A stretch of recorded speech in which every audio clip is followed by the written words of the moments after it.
ভারতবর্ষে এই রকম বহু আচার্য পরিবার আছে, কিন্তু যথেষ্ট শিক্ষা ও অনুশীলনের অভাবে এখন অনেকে বিচ্যুত হয়েছে।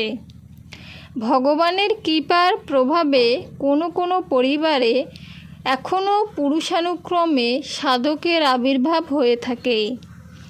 এই রকম পরিবারে জন্মলাভ করা নিঃসন্দেহে অত্যন্ত সৌভাগ্যের বিষয়।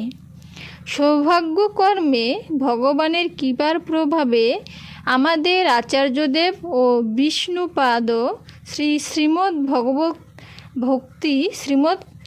ভক্তি সিদ্ধান্ত সরস্বতী গোস্বামী মহারাজও আমি স্বয়ং এই রকম পরিবারের জন্মলাভ করার সুযোগ পেয়েছি এবং জীবনের শুরু থেকেই আমরা ভগবত ভক্তি অনুশীলন করার সৌভাগ্য অর্জন